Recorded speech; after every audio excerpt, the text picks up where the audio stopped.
इतने बेचैन क्यों हैं हमारे नौजवान?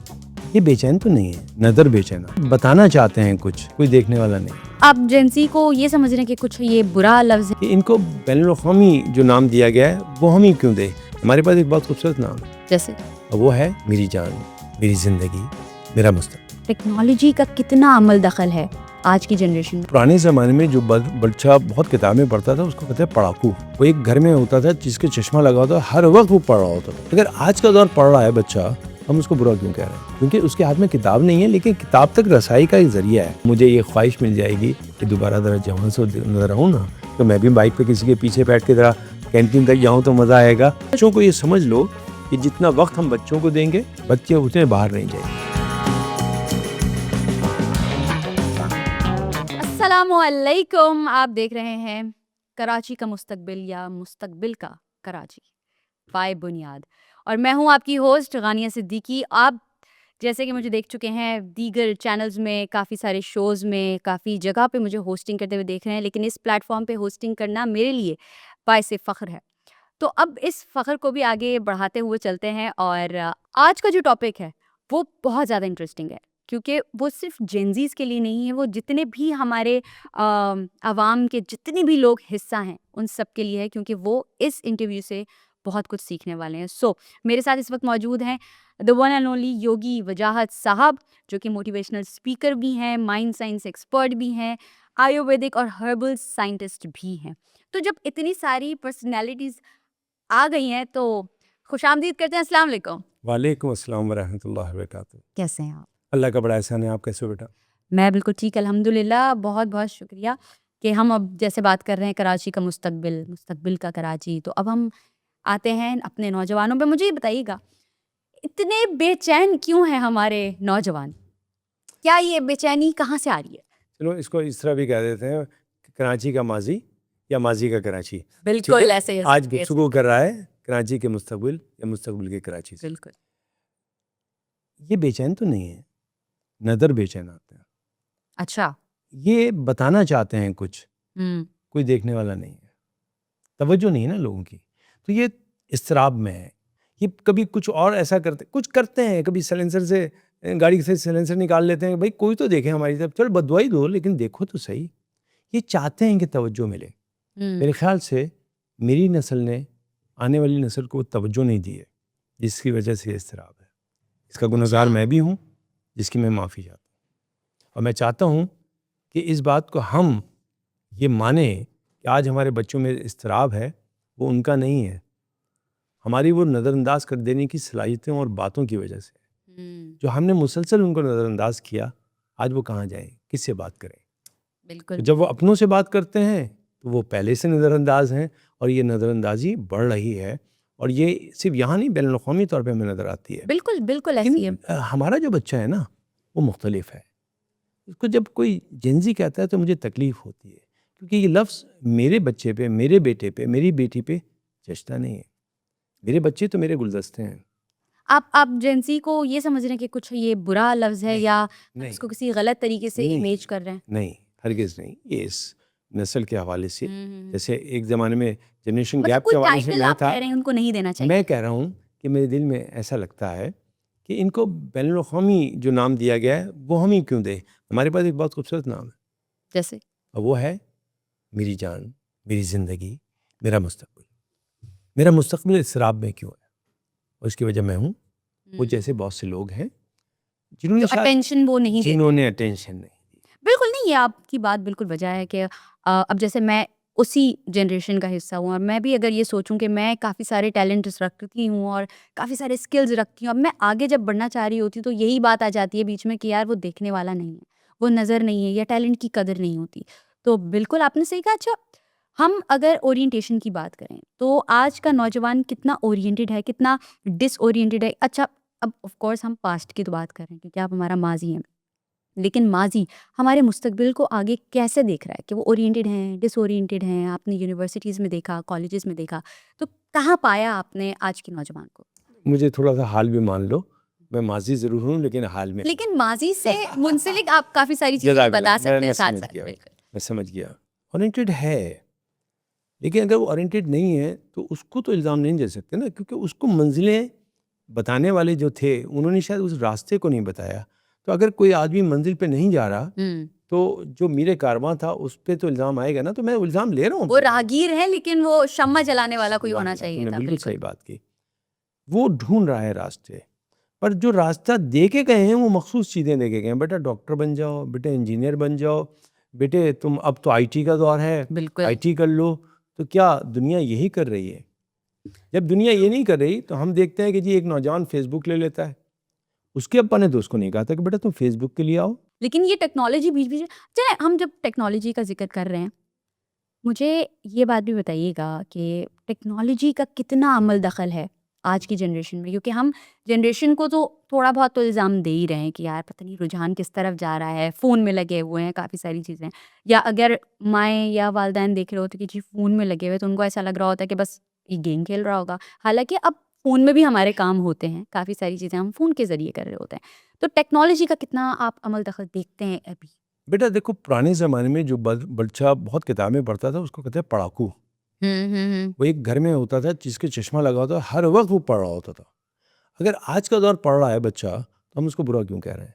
क्योंकि उसके हाथ में किताब नहीं है, लेकिन किताब तक रसाई का एक ज़रिया है। बिल्कुल, बिल्कुल। मोबाइल किसने कहा कि उसके अंदर सिर्फ जो टिकटॉक होता है? बस वो एडवांसमेंट है। भाई उसमें लाइब्रेरी तक भी तो आप जाते हैं, तो आप ये देखें कि वो बच्चा जो मोबाइल देख रहा है वो देख क्या रहा है। ये तो कोई बात नहीं हो कि अगर वो सिर्फ मोबाइल पकड़ा है तो आप उसको इल्ज़ाम देते हैं। हो सकता है वो ऑक्सफोर्ड यूनिवर्सिटी के साथ कनेक्टेड हो, किताब पढ़ रहा हो, ऑडियो बुक पढ़ रहा हो। पहले हमारे पास बुक पढ़ना पड़ती थी, आज बुक सुनना पड़ती हैं। बिल्कुल। मैं रोज़ाना एक किताब सुने बगैर नहीं सोता। ये आदत मैंने अपने ग्रैंडसन में डाली है। ओह नाइस, दैट्स मेरा ग्रैंडसन जो इस वक्त 7.5 साल का है मोहम्मद, वो बाकायदा एक किताब सुनता है, थोड़ी सी सुनता है फिर सो जाता है, लेकिन उसको ये आदत डाली है कि एक किताब तुमने सुननी ज़रूर है। ज़बरदस्त। बहुत आसान है, और ये किसके ज़रिए होगी? मोबाइल के ज़रिए। तो इसका मतलब ये है कि टेक्नोलॉजी बहुत इम्पॉर्टेंट है, और आज का नौजवान टेक्नोलॉजी की वजह से या आईटी की वजह से, और ये इस जो हम मीडिया हम देख रहे हैं सोशल मीडिया, इसकी वजह से हमसे ज़्यादा आईक्यू रखता है। बिल्कुल। उस बच्चे से जब हम बात करते हैं तो हमारा आईक्यू वो नहीं है, और यहाँ वो तज़ाद पैदा होता है जो मैं पहले भी जिक्र कर चुका हूँ। क्योंकि मैं वहाँ नहीं खड़ा जहाँ वो खड़ा है, बिल्कुल। और मैं उसको अपनी जगह खड़ा करता हूँ तो वो नीचे आ जाता है। हम लोगों का कोई मैच नहीं है, हम तजुर्बे को बीट नहीं कर सकते, बेशक। लेकिन अब जो एडवांसमेंट है तजुर्बा उसको बीट नहीं कर सकता। लेकिन तुम जहाँ पहुँचे हो ना बच्चों, वो जगह है जहाँ हम अभी सोच रहे हैं कि ऐसे पहुँच जाएँ। हमसे तो अभी भी मोबाइल ख़राब हो जाए तो अपने मैं ग्रैंडसन को देता हूँ, वो ठीक कर देता है। बिल्कुल यही कि मतलब ऐसा ऐसा भी हो सकता है हमारी सारी चीज़ें। बिल्कुल अच्छा, जैसे सुसाइड अटेम्प्ट रेट, हम उसकी तरफ आ जाते हैं। जैसे अभी हमने बड़े जज़्बे की भी बात की कि हाँ, हमारे पेरेंट्स की भी बात आ गई बीच में, जज़्बों की भी बात आ गई। सुसाइड रेट आपको लग रहा है कि वो बढ़ता जा रहा है, वो कम है? किस तरीके से हम देख सकते हैं कि जो सुसाइड रेट है, क्योंकि हमारे एक साइकी ऐसी हो गई है, जज़्बाती हमारे बच्चे हैं ये सारे मुझ समेत, कि हम काफ़ी सारी चीज़ों को दिल पे लगा लेते हैं। तो सुसाइड रेट आपके हिसाब से क्या बढ़ रहे हैं, कैसे चल रहे हैं? सुसाइड के माने बड़े वसी हैं। वो नहीं है जो सिर्फ सुसाइड से होता है, क्योंकि सुसाइड का मतलब होता है ख़त्म कर देना, क्विट कर खुद कुश कर देना, खुद को ख़त्म कर देना। तो वो तो अब बड़ा फ़न है, बहुत महराज है युग में, अपने आप को मार देना और ऐसी जगह चला जाना जहाँ पे फिर मैं ना रहूँ, वो ना रहे, ये बातें हैं। लेकिन हम ज़ाहिर बात है जिस खुदकुशी की बात कर रहे हैं सुसाइड की, वो वही है। तो मैं आपको कहूँगा कि आज के नौजवान में मसला ये नहीं कि वो सिर्फ़ अपनी ज़ात को ख़त्म कर रहा है, बल्कि हर वो खुदकुशी होगी जहाँ पे वो किसी भी चीज़ को ख़त्म कर रहा है। अगर वो ताल्लुक़ को ख़त्म कर रहा है तो ताल्लुक़ात की खुदकुशी हो गई। अगर वो तालीम के मेयार को ख़त्म कर रहा है, नहीं पढ़ पा रहा, तो सॉरी, वो एजुकेशनल सुसाइडेशन हो गया। अगर वो ट्रैफ़िक करते हुए रूल्स को फ़ॉलो नहीं कर रहा, तो वो ट्रैफ़िक की सुसाइड होगी। हम सुसाइड को वो सुसाइड क्यों कह रहे हैं जिसमें वो अपने आप को मार रहा है? ये आपका जो मौक़िफ़ है इस वक़्त, हकीकत में मैंने ये जो साइड है ना, जो आप मुझे पर्सपेक्टिव दे रहे हैं, जो एक ज़रिया आप बना रहे हैं, हकीकतन मुझे इस बारे में नहीं पता था। मतलब एक होता है ना, मैं इस तरीके से सोच ही नहीं सकती थी। तो ये ख़ैर, इससे बचा कैसे जाएगा? जैसे आप योगी हैं, आप उस हवाले से हमें कैसे बचा सकते हैं? जब हमें ये पता चल जाए कि हम सब कुछ नहीं कर सकते, हम कुछ ही कर सकते हैं, हम मान लें उस बात को। हम यकीन कर लें, नौजवान मान लें कि मेरी एक हद है, तो फिर बेहद नहीं होंगे। हमें खौफ उस वक्त आता है कि जब हम बहुत कुछ करने की कोशिश करते हैं और कुछ भी नहीं हो पाता, हम टूट जाते हैं, हम बिखर जाते हैं, और बिखरना किसी को अच्छा नहीं लगता। लिहाजा उसे लगता है कि अगर मैं बिखर के लोगों से मिलूंगा तो कदर नहीं होगी, तो बेहतर है कि मैं खुद को मार दूं। मैं उससे एक बात कहूँगा, तुम कहीं पे भी खड़े हो, याद रखो तुम खड़े तो हो ना, बैठे तो नहीं हो। उनसे तो अच्छे हो जो बैठे हुए, उनसे तो बहुत अच्छे हो जो लेटे हुए हैं, और उनसे तो बहुत ही अच्छे हो जो बेसुध लेटे हुए हैं। तुम बिल्कुल। खड़े हो। याद रखो, जो ये बच्चे हैं, मैं एक बाप की तरह उनसे ये कहूँगा कि याद रखो, ज़िंदगी में जो इंसान होते हैं ना जिंदा, उनको रुकावटें मिलती हैं।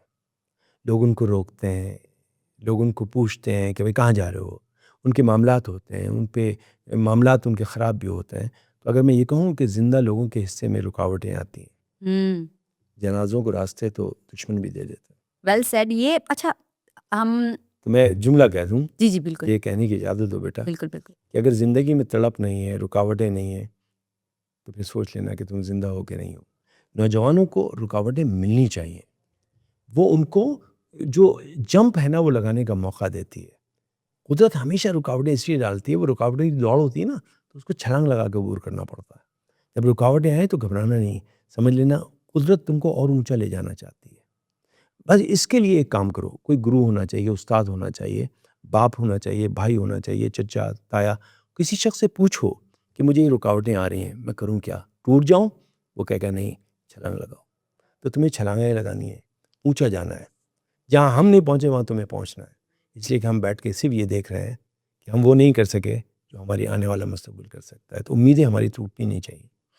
अब बहुत इसका तो शुक्रिया, क्योंकि इसने मेरे अंदर जो एक मोटिवेशन की वो एक लहर दौड़ा दी है। लेकिन ये बात आपकी बिल्कुल सही कि उतार चढ़ाव भी ज़रूरी है। जैसे जो ईसीजी की लाइंस होती हैं, वो जब तक यूं चल रही हैं जिगजैग में, तब तक इंसान जिंदा है। वो यूं सीधी हुई कि इंसान वहीं पे मर जाता है। तो हमारी ज़िंदगी भी इस तरह बिल्कुल सीधी नहीं चल सकती है। एंड अच्छा है कि वो ना चले, तभी हम दौड़ पाएंगे, तभी हम आगे फिर compete कर पाएंगे। अच्छा, हम जैसे मुस्तकबिल का भी जिक्र कर रहे हैं, ठीक है, कराची का मुस्तकबिल का हम जिक्र कर रहे हैं, तो कराची से क्या कनेक्टेड है हमारा मुल्क, हमारा ये पाक वतन। पाक वतन की अगर मैं बात करूं, तो ये जज्बा जो वतन मिट्टी इसके लिए आता है, ये सिर्फ 13 अगस्त की रात को या 31 दिसंबर की रात को ही क्यों आता है? ये जज्बा हमें पूरे साल क्यों नहीं मिलता कि हम सोचें कि भाई ये हमारा वतन है, ये हमारा होमलैंड है? कि आपको इसमें कुछ कमी नज़र आ रही है कि हमारे अंदर जज़्बे की यहाँ इस नौयत में कमी है? नहीं, जज्बे से ज़्यादा डायरेक्शन की कमी है। हमें सिम का तयन, हमें लगाया गया कि जिस दिन छुट्टी होती है उस रात में आप हल्ला गुल्ला कर सकते हैं, या तो उस दिन छुट्टियां बंद कर दीजिए, फिर आपको पता चल जाएगा रोड पे कितने लोग आते हैं। ओह यस, ट्रू, ठीक है। और दूसरा पॉइंट टू बी नोटेड। दूसरा ये कि फ्लैग मिलते ही इन 2 दिनों में ना, इससे पहले मिलते कहाँ हैं? क्या जुल्म है इस वतन पे कि हम सिर्फ 2 दिनों में सरे राह अपने वतन के परचम को लेके बैठ जाते हैं और उसको भी सेल कर रहे होते हैं। आइए कोई नौजवान पानी की बोतलों के साथ साथ अपने फ्लैग भी तो बांटे ना हम पे। तोहफ़तन भी तो कभी किसी दोस्त को तोहफा में आप एक फ्लैग दिया करें।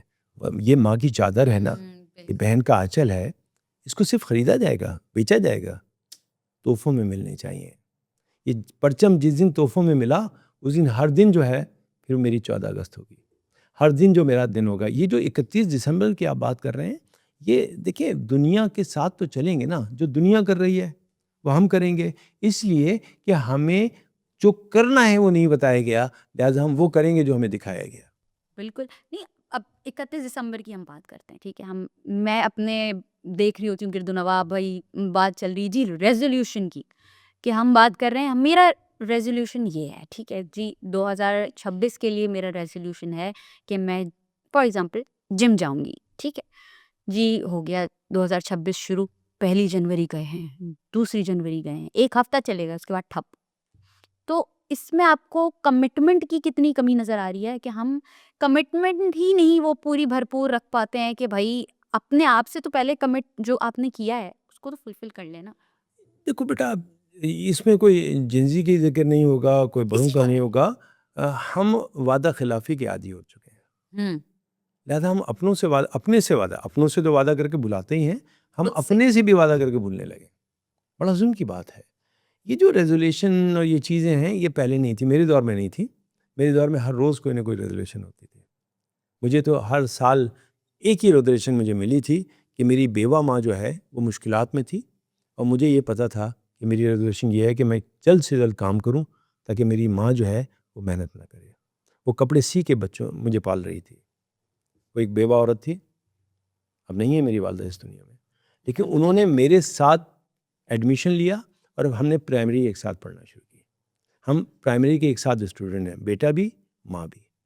जबरदस्त। और फिर हमने जब पढ़ना शुरू किया तो मैं तो खैर पढ़ता रहा, लेकिन उन्होंने आगे भी पढ़ा। मैंने डिप्लोमा करने के बाद कुछ नहीं किया, लेकिन उन्होंने उसके बाद तालीम हासिल की, मैट्रिक किया, पीटीसी किया, इंटर किया, बीए किया, बीएड किया, एमए किया, एमएड किया। मेरी माँ कई स्कूलों की प्रिंसिपल रहने के बाद रिटायर हुई। माशाल्लाह। अच्छा, ये इस पे ना मैं आपको अप्रिशिएट करूँगी। क्यों, वो हम जानते हैं। अब जैसे आजकल के जो नौजवान हैं, अगर हमारी वालदा, मतलब मैं अपनी तो बात नहीं करूँगी क्योंकि मैं आपकी तरह सोच रखती हूँ। अगर फॉर एग्ज़ाम्पल मेरी वालदा खड़ी होती हैं कि जी मुझे भी साथ में पढ़ना है तुम्हारे, तो हम चलो यूनिवर्सिटी, आपने तो प्री प्राइमरी का ज़िक्र किया, जी यूनिवर्सिटी में हम साथ दाखिला लेते हैं, ठीक है। तो मुझ जैसा आजकल का बच्चा ये सोच के डर जाएगा कि यार ये जाएँगी, ये एडमिशन लेंगी, नहीं यार लोग क्या कहेंगे?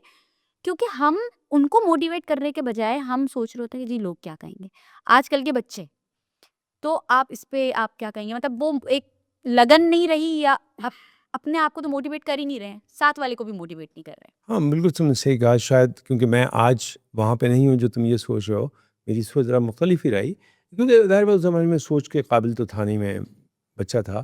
तो जो मेरी माँ ने फ़ैसला किया सही किया, और उनकी मोटिवेशन आज एक वजाहत को योगी वजाहत बना बैठी। बिल्कुल, अब दौर का ठीक है भी ना? सो आज जो दौर में बच्चे सोच रहे हैं, हुँ। उनको एक बात सोच लेनी चाहिए। अगर वो चाहते हैं कि वो अपने वालिदैन से जो तवक्कुआत रखते हैं, तो वालिदैन को भी उन मुकामात तक लेके जाएँ, जहाँ से उनके अंदर ये तवक्कुआत वो चीज़ें पड़े। जनरेशन गैप जो आप अगर यूनिवर्सिटी में बोलते हैं, आपने पढ़ा और आपने वो पढ़ के बहुत कुछ हासिल किया, तो एक दिन ले जाए ना अब्बा को, उनको भी रिटायरमेंट सिखा होके दें। पढ़े हुए। हाँ, अब सही। मैं उस उम्र के हिस्से में हूँ जहाँ अब मैं 65 साल के करीब तरीन हूँ। अब मैंने लॉ कॉलेज में एडमिशन लेने का सोचा है। मैं चाहता हूँ कि मैं वकील बनूँ। कब तक बनूँगा, ज़िंदगी साथ दे ना दे, लेकिन आखिरी लम्हे तक अगर बन गया तो बहुत अच्छी बात है, वो तो फिर मैं आपको कहीं न कहीं नज़र आ जाऊँगा। इंशाल्लाह। ना भी बना, तो सोचो ज़िंदगी किस कदर खूबसूरत गुज़र रही होगी। आप जब मैं बिज़ी भी हो जाते हैं, ऑफ़ कोर्स, वहाँ भी अच्छा है। बट मैं कितना कुछ जान सकूँगा। मेरे साथ जो बच्चे बैठे होंगे, मैं उनके दरमियान होऊँगा। सोचो मेरी उम्र क्या होगी उस वक़्त, मैं किस तरह एन्जॉय करूँगा। तो जब वालिदैन का साथ ये हो, तो डरने की बात नहीं है। और ना सिर्फ आप एंजॉय करेंगे, आपके पास यस, बैठे हुए बच्चे उन सीखेंगे आपसे। उनको तजुर्बा मिल जाएगा, और मुझे ये ख्वाहिश मिल जाएगी कि दोबारा ज़रा जवान सा नज़र आऊँ ना, तो मैं भी बाइक पे किसी के पीछे बैठ के ज़रा कैंटीन तक जाऊँ तो मज़ा आएगा। वालिदैन को ऐसा करने दो, फिर इतना तुम फ्रीडम देखना, देना चाहिए। कि वो जो गैप आ रहा है ना, वो कुछ कम होगा। फिर मैं तुम्हारे साथ, अपने बच्चे के साथ, अपने बेटे के साथ हाथ पकड़ के घूम सकूँगा। उसको कहेंगे चल यार कहीं चलते हैं, बाइक पे चलते हैं। फिर मैं अपनी बेटी को कहूँगा वो फ़िक्र की बात नहीं है, तू ऐसा कर, तू आज अपने दोस्तों के साथ चली जा, मैं ज़रा 2 लड़के मेरे भी आए हुए दोस्त, मैं उनके साथ जा रहा हूँ। मुझे लगेगा कि आप अंदर से और ज़िंदा हो जाएँगे। जिस चीज़ से मैं खौफ़ज़दा हूँ, वो खौफ़ की तो बात ही नहीं है, एतमाद का मामला है। तो जब वालिदैन और बच्चों में होगा, तो तालीम हो, तमद्दुन हो, तहज़ीब हो, मज़हब हो, अक़ीदे हों, अक़ाइद हों, गुफ्तगू हो। देखो कितनी खूबसूरत बात किसी ने कही है कि अगर बच्चे बड़ों में नहीं बैठेंगे तो सीखेंगे कैसे? उफ़! तो हम तो उनको हटा देते हैं, बड़ों की महफ़िल है तुम हट जाओ, तो कहाँ सीखेंगे?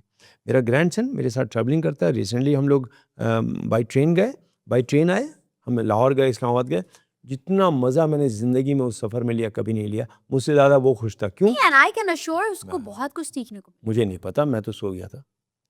मैं तो ट्रेन में गया, मैंने कहा भाई सब लोगों से कहा, अननोन लोग थे। मैंने कहा मैं बहुत थका हूँ, मैंने कई लेक्चर दिए हैं, ये मेरा पोता है, ग्रैंडसन है, इसकी ये सीट है, इसको संभाल लिएगा। ये कह के मैंने चादर ओढ़ी, सो गया। कोठरी पे जाकर उठा तो एक साहब ने कहा पूरे रात जो है ये चादरें फेंकता रहा, मैं डालता रहा।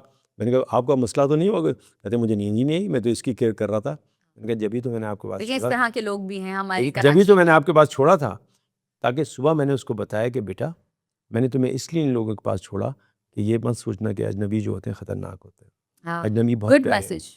तो पूरे रास्ते उसको मैं ट्रेन करता रहा। उसने वो जो अंडे गरम की आवाज़ सुनी, उसने जो नाश्ते और चाय गरम, ठंडी बोतल है, अभी वो रिपीट करता है। तो दादा हमारे लिए तो नॉस्टैल्जिया है ना। दादा कहता है दादा बोले ना हो, तो मैं आपको सुना देता हूँ। अंडे गरम, ये आवाज़ आती है ना, वैसे नहीं आई। तो आज जब मैं हर महीने जाता हूँ मैं लाहौर इस्लामाबाद, मेरे क्लिनिक हैं ऑटिज़म पे, तो मुझे कह रहे दादा फिर लेके चलो। क्यों? वो कहता है दादा बहुत मज़ा आया। उसने उन लोगों से सीखा जो अजनबी थे, और जब वो उतरे तो मुझे एक बुजुर्ग ने कहा कि मुझे ना वो बटर खुल नहीं रहा था, तो इसने खोल के दिया, दादा इस तरह खोलते हैं। तो उसने कहा इसने नाश्ता मुझे किया। भी यही तो शौक मैं है। चाहता हूँ कि बिल्कुल। बच्चों को ये समझ लो कि जितना वक्त हम बच्चों को देंगे, बच्चे उतने बाहर नहीं जाएंगे। बच्चे बाहर ऐसे इसीलिए जा रहे हैं कि अंदर कोई वक्त नहीं दे रहा। खुदा के लिए वालिदैन के ऊपर भी और बहुत बाहर बड़ी जाके मेहनत। वो फिर वो बुरी चीजें सीख देखिए रहे हैं जो वो वो नहीं सीख देखिए वो अपने उन हम उम्र से बैठेंगे ना, हम उम्र का तजर्बा कहाँ उसको है? नहीं है। तजर्बेकार बच्चे को तवज्जो भी तो नहीं दे रहे ना। मैंने दी है, मैं अपने बेटे को नहीं दे सका, उसका मैं कसूरवार मुजरिम हूँ, लेकिन अपने पोते के लिए मैंने वो तमाम गलतियों का मदावा किया है ताकि मेरा बच्चा, मेरा पोता, आपको मैं मिसाल देता हूँ इस प्रोग्राम की तवज्जो से नौजवानों को भी दूंगा कि मैं लाहौर गया तो मैंने वहाँ पे सिविल सर्विसेज एकेडमी में एक ट्रेनिंग सेशन लिया। मेरा ग्रैंडसन मोहम्मद वहाँ बैठा हुआ था, 7.5 साल का बच्चा वहाँ बैठा था। तो मैंने उन लोगों से कहा कि 2 महीने के बाद आप लोग यहाँ से पास आउट हो रहे हैं, आप यकीनन कहीं न कहीं अच्छी पोस्ट पे चले जाएंगे, और कुछ अरसे के बाद हो सकता है कि आप किसी दिन जॉइंट सेक्रेटरी और पता नहीं क्या लगेंगे। उस वक्त ये CSS कंप्लीट करेगा, इसका ख्याल रखिएगा। 150 लोग वहाँ बैठे थे, 150 ने हाथ उठा के कहा यार सर डन, हम मोहम्मद का ख्याल रखें। मोहम्मद के लिए, मेरे ग्रैंडसन के लिए 150 ब्यूरोक्रेट्स तैयार हैं जब ये आएगा। इसलिए मैं जो ताल्लुक़ात रखता हूँ, मैं जो लोगों से सोशलाइजेशन रखता हूँ, उसको मुझे अपनी नई नस्ल में ट्रांसफ़र करना होगा, वरना उसको सिमत नहीं मिलेगी तो वो हो जाएंगे जिनको हम कुछ भी कह सकते हैं। लेकिन अगर सिमत दे दी तो मुझे पता है कि वो जो तस्वीर मैंने लगाई है अपने दिया फिर कमरे में जो जलेगा, लगाई है, रोशन देगा। जिसमें मेरा बेटा CSS एकेडमी में पोता खड़ा हुआ है, उसके साथ DG खड़ा हुआ है, डायरेक्टर जनरल खड़े हुए हैं, तो क्या मेरा पोता नहीं सोचेगा कि यार मैं जो डायरेक्शन तो मेरी ये है, तो कैसी डायरेक्शन से जाएगा? उसको एक तो मेरे ख्याल से बिल्कुल।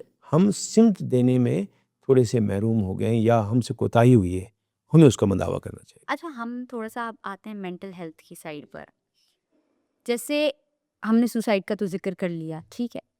हमने दौर का जिक्र किया। दौर में ये हुआ कि आपके दौर में, मतलब ऐसा नहीं है कि कोई ये कदीम ज़माने की बात कर रही हूँ, लेकिन आपके दौर में डिप्रेशन, स्ट्रेस, इसका कोई अमल दखल नहीं था, फ़ोबिया, ठीक है। उस वक़्त ना हम, मतलब आप लोग ये नहीं सोचते थे कि जी मुझे डिप्रेशन है, तो मैं अभी ये काम नहीं कर सकता। मैं स्ट्रेस में हूँ तो इसलिए मेरे साथ ये हो रहा है। मेरा जो रुझान गलत तरफ बढ़ रहा है तो वो ये, या मुझे अगर किसी चीज़ से डर लग रहा है तो वो ये फ़ोबिया है, फलाँ-फलाँ फ़ोबिया, ठीक है, बहुत सारे नाम आ गए उसके। तो अब जो ये अवेयरनेस आई है, मुझे ऐसा लगता है, आप इसको फिर बताइएगा, मुझे ऐसा लगता है कि हमारे लिए गलत साबित हुई है। क्योंकि हम इतने अवेयर्ड हो गए हैं कि अब हम हर चीज़ को यूँ देखते हैं। हर चीज़ में हम इतने कॉन्शियस हो गए हैं कि अच्छा, ये मेरे साथ लिफ्ट में मुझे चक्कर आए, ये कौन-सा फ़ोबिया है? एक्रोफ़ोबिया है, फलाँ फ़ोबिया है, ठीक है, क्लॉस्ट्रोफ़ोबिया है, बहुत सारी चीज़ें आ गई, ठीक है। अब हेयर लॉस, मुझे ऐसा लगता है कि हमारे जो बाप-दादा हैं, ठीक है, वो मसरूफ़ रहते थे। हमारे वालिदैन मसरूफ़ रहते थे अपने बचपन में। इतने मसरूफ़ रहते थे कि उनको ये सोच में ही नहीं आता था कि जी क्या हम कर रहे हैं, क्या नहीं कर रहे हैं। अब हम फ़ोन में लगे हुए हैं, हम इतना फ्री टाइम यूज़ कर रहे होते हैं कि हमें समझ नहीं आता। तो इस पे आपकी क्या राय है? पहली बात तो ये कि सोचें उसी वक्त आती हैं जब आदमी फारिग होता है। खाली दिमाग शैतान का घर। उस ज़माने में हमें फारिग रहने का मौका नहीं मिलता था, कुछ था ही नहीं। फिर दूसरी ऑब्जर्वेशन, हमारी आंखें हम पे लगी हुई थी, तायब्बू की, ओके। दादा की, मोहल्ले में उस बुज़ुर्ग की जो हर वक्त गली में टहलते रहते थे, किसके घर में कौन आया, कौन गया, किसके यहाँ से चीखने की आवाज़ आई, बेटा क्या हुआ आपके घर? ये तो अभी भी है। कम ये है, चीज़ तो कम है। और बाद दफ़ा ऐसा होता है अब कि थोड़ा जेन ज़ी स्टाइल में है। बुज़ुर्ग भी घबरा गए कि यार किसी को कुछ कह दिया, अल्लाह ना करे कोई बात गलत हो जाए। अब रिश्ते इतने मसरूफ़ हो गए हैं कि लोगों के पास वक्त नहीं है। हुँ। जब वक्त नहीं होगा तो जिसको आप तवज्जो नहीं देंगे, उसकी तवज्जो कहीं पे भी भटकेगी, तो फिर इल्ज़ाम तो आप पे आना चाहिए थोड़ा सा। हुँ। तो मैं समझता हूँ कि हमारे जो मज़हबी अक़दार हैं, मिंबर है, मसाजिद व मंबर हैं, जो हमारे दर्स व तदरीस के इदारे हैं, कॉलेजेस हैं, यूनिवर्सिटीज़ हैं, स्कूल्स हैं, बल्कि मैं तो स्कूल को ज़्यादा फोकस करूँगा। मेरी एक छोटी सी NGO भी है, खिलौना फाउंडेशन, जो बच्चों में काम करती है। ज़बरदस्त। हम बच्चों की तरबियत कर रहे हैं। हम समझते हैं कि ये नर्म फूल जो हैं, इनके गुलदस्ते बनाएं तो ज़्यादा खूबसूरत होंगे। तो हम बच्चों पे काम कर रहे हैं, कैसे बोलना है, टोनैलिटी क्या होती है, कैसे बोलते हैं, सीढ़ी से कैसे उतरते हैं, अपनी माँ के कदमों को हाथ कैसे लगाते हैं, कैसे अपनी अम्मी के काम करते हैं, कैसे अपने अब्बू से गले लग के पूछते हैं अब्बू थके तो नहीं, थोड़ा कांधा दबा। गले लगने को भी जरा लोग सिर्फ सब ईद पे मिलते हैं। बिल्कुल, और ईद ईद का पे भी दिन बड़ा है, ऐसे ईद हिचकिचाते का दिन है, वो बड़े गाने वाने गाते हैं। हाँ याद रखिएगा, एक कम्युनिटी है हमारी जिसको मैं आधा बोरी हूँ, मुझे खुशी है ये कहते हुए, उसमें हमें वालिदैन के हाथ को बोसा देना सिखाया जाता है और रोज़ होता है। जबरदस्त। हम रोज़ जब तक मैं अपने ग्रैंडसन जब मेरे पास सुबह उठ के आता है स्कूल जाने के लिए, मैं लेके जाता हूँ, तो पहले मैं अपना हाथ उसके सामने पेश करता हूँ, वो लेता है, बोसा करके अपना आँखों से लगाता है, फिर मैं उसका हाथ चूमता हूँ, आँखों से लगाता हूँ। अगर जिस दिन मैं नहीं होऊंगा अचानक, और उसको ये याद होगा आज नाना का दादा का हाथ चूमा था, ऐसा ना हो कि वो ईद पे गले मिले थे हमें। यहाँ सिर्फ वो बड़ों की इज्जत नहीं, यहाँ पे बच्चों की शफकत वाला मैसेज याद भी आप दे रहे हैं तरबियत इस है, वक्त। तरबियत का हो। यहाँ अब तो मैं हमारे फिर वो दिमाग में कहूँगा, वो अभी आज चीजें आ रही होती हैं कि भाई हाँ बड़ों की इज्जत, बड़ों की इज्जत, बच्चों से शफकत का भी हुक्म दिया गया है कि अगर आप बड़ों की इज्जत कर रहे हैं तो साथ में बहुत बच्चों से खूबसूरत, शफकत भी। तुमने बहुत खूबसूरत सवाल किया। सारे सवाल अच्छे थे, पर यहाँ पे मैं कहूँगा बड़े और छोटे इज्जत के लिए नहीं होते, इज्जत इंसान की होती है, उसकी उम्र कुछ भी हो। इसलिए कि हमारी रूहें जो है ना, वो एक ही उम्र की, एक एज की। जब अल्लाह ने पूछा था, सब एक एज में ही आएंगे। जब अल्लाह ने पूछा था जिमेश। गवाहो, ठीक है, तो सब ने कहा था हाँ तो हमारा रब है। उस वक्त हर वो रूह थी जो आ चुकी है, जो है या जो आएगी। ये रूह अगर जिस्म में छोटे बड़े में चले जाए तो इज्जतें घटनी तो नहीं चाहिए। बिल्कुल। अगर आपके घर में बच्चे की इज्जत नहीं है तो फिर माशरे में जो कुछ हो रहा है वो सही है। लेकिन अगर आप अपने बच्चे की इज्जत करते हैं तो वो लौट के इसलिए वापस आएगा, ये वही तो घर है जहाँ सबसे ज़्यादा इज्जत मेरी होती है। अगर उसको बुरा भला कह रहे हैं, उठाते में कह रहे हैं उठ जाहिल कम बखत, तो वो जाहिल बनेगा, बनेगा क्योंकि बिल्कुल। उसके बाप माँ वो बाप आप जो कह हैं, कह के उसके योगिक दिमाग वे में मैं कह रहा हूँ वो देवी देवता हैं। जब देवता ने कह दिया कि तू जाहिल है तो फिर वो देवता जाहिल ही औलाद वो पैदा वही करेगा। टेंडेंसी तो उसके अंदर बेहतर है आएगी। कि हमें अल्फाज का चुनाव सही करना चाहिए। मैं इसको इस तरह दोहराऊंगा कि खुदा के लिए अपने घरों में लफ्ज़ों को सही कीजिए, मोहब्बतों को बढ़ाइए। बिल्कुल। कभी कभी बच्चों से भी कहूँगा वो गले लग जाएं, लेकिन ये काम बड़ों का होना चाहिए। कि आज अगर मैं अक्सर ड्रामे करता हूँ, नापा से पढ़ा हूँ तो ड्रामे कर लेता हूँ, भूख नहीं लगी तो चैन से बैठ जाता हूँ। फिर मेरा बेटा जो है वो 12-1 बजे चले आ रहे हैं दोस्तों से मिलते हुए, और अबू क्या हाल चाल है? मैं कहा बेटा तुम आ गए तो खाना लगा दें। क्यों? मैंने कहा यार तुम्हारे इंतज़ार में खाने नहीं खाया। आपने खाना नहीं खाया? हालांकि मुझे भूख नहीं लग रही थी, मैं भी शरारतें कर सकता हूँ। नेक्स्ट टाइम वो ज़रा जल्दी आया उस दिन, ओह! उसको लगा कि कहीं अबू मेरी वजह से भूखे तो नहीं बैठे। मैंने तो नहीं कहा जल्दी आओ। या आपने फिर बाय-बर्थ तो उसकी मैं सीनियर साथ-साथ से तरबियत की है। हाँ, मैं सीनियर से कहूँगा कि इनसे नंबर ले लें और मुझसे ये हरकतें सीख लें कि बच्चों से कैसे मिला जाए। आइए एक वो हम एक एनर्जी पिक करनी पड़ती है ताकि हम कनेक्ट कर पाएँ। आपका बच्चा अगर किसी और से सीखता है तो ये आपकी ही गलती है कि आपने वो स्पेस छोड़ दिया कि उसको किसी और की ज़रूरत पड़ी। ये स्पेस ख़त्म कीजिए सीनियर्स। नौजवान ये करें कि उनकी ऑब्जर्वेशन अच्छी होनी चाहिए। अगर आप में बाप की तरह की बातें नहीं हैं तो आपने बाप को देखा नहीं। ओके। अगर आप में माँ की जैसी गोल रोटी बनाने की आदत नहीं है तो आपने उसको ऑब्ज़र्व नहीं किया। आपकी ऑब्ज़र्वेशन अच्छी होनी चाहिए। अगर आप में अपने उस्ताद, प्रोफ़ेसर जैसी बातें नहीं हैं, तो इसका मतलब वो आता है और पढ़ा के चला जाता है, आप जानते नहीं। तो मेरी बच्चों से दरख्वास्त है, बच्चों आइए अपनी ऑब्ज़र्वेशन सही करते हैं।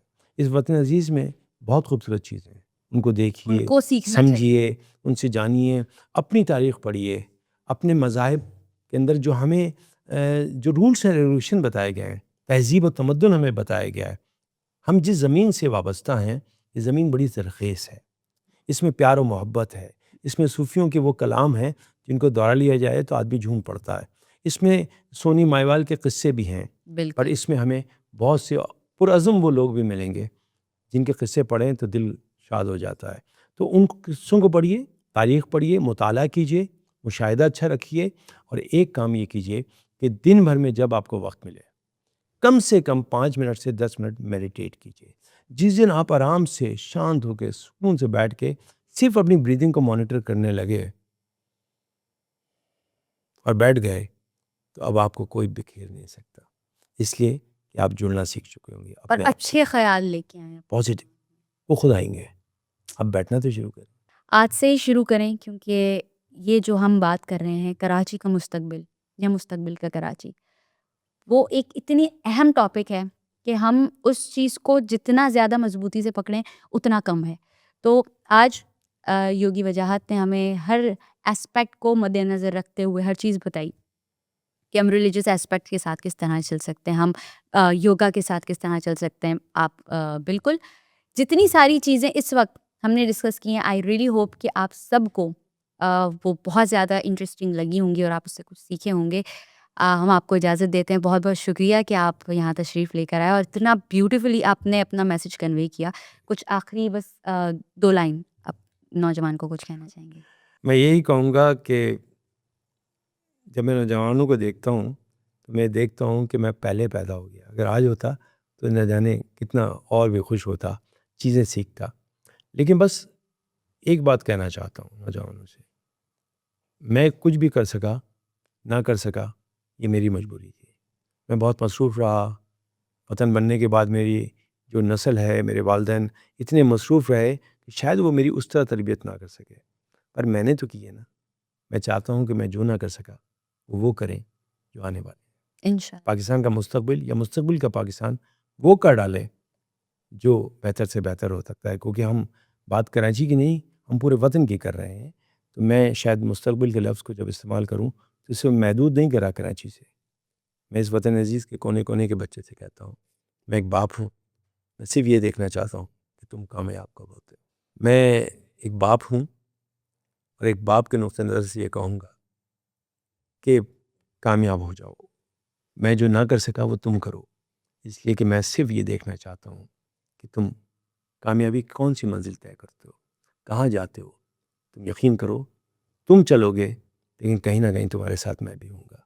तो अगर तुम चाहते हो कि मैं भी कामयाब हो जाऊँ तो कामयाबी से कभी अपना रुख ना मोड़ना, इसलिए कि मैं तुम्हें देख रहा हूँ।